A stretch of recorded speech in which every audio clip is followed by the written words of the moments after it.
ladies and gentlemen, I'm going to go ahead and get started. Tonight's lecture topic is going to be about the metaphysics of business and success. So, to get started, I'll ask, does anybody in here have a business? Who has a business? Entrepreneur, idea, invention, something like that? Just one person? Okay. You? Okay. What's your? I'm a fine artist. Oh, okay. All right. And so you do your fine art, and then you want to sell it, right? Yeah. Okay. Yeah. And then what's yours? You wrote a book? Okay. All right. So that's awesome. All right. So what we're gonna do is talk about a few things that have to do with.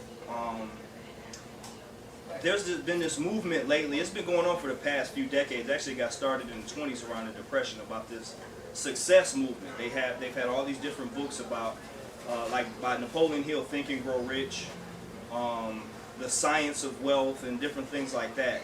And it was this explosion of success material. And then recently, a few years ago, they came out with this book called The Secret.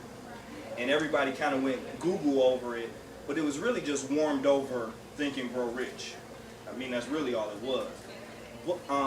But come to find out, even the original, that Think and Grow Rich by Napoleon Hill, which actually is a life-changing book, the information that he got, he did basically by doing interviews with lots of rich, wealthy, successful people.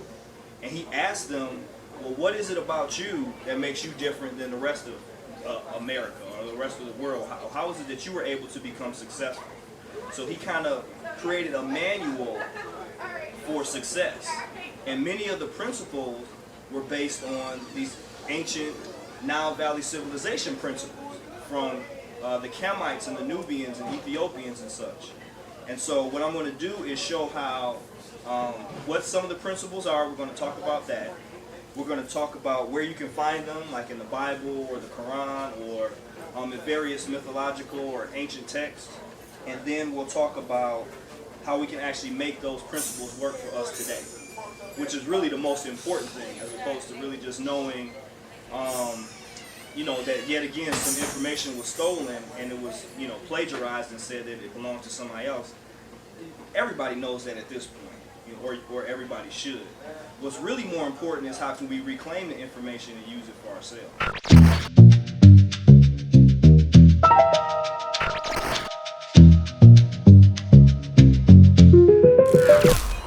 So these universal laws, I'm going to tell you each one of them, and then we're going to kind of talk about it in a little bit more detail. So the first law or principle is that of mentalism. Mentalism. And it says that the all is mind and the universe is mental. That's the principle. The next one is the principle of correspondence. Let me know if you want me to slow down. Which means as above, so below. As below, so above. As within, so without. That's the principle of correspondence. The next one is the principle of vibration.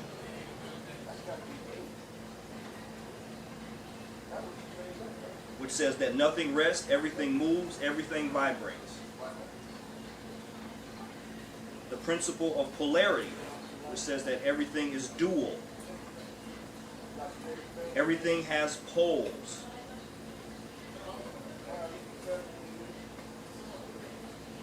Everything has its pair of opposites.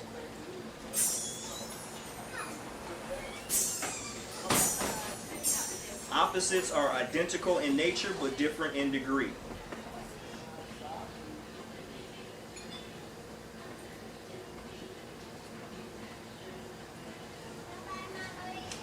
The next one is the principle of rhythm. The principle of rhythm.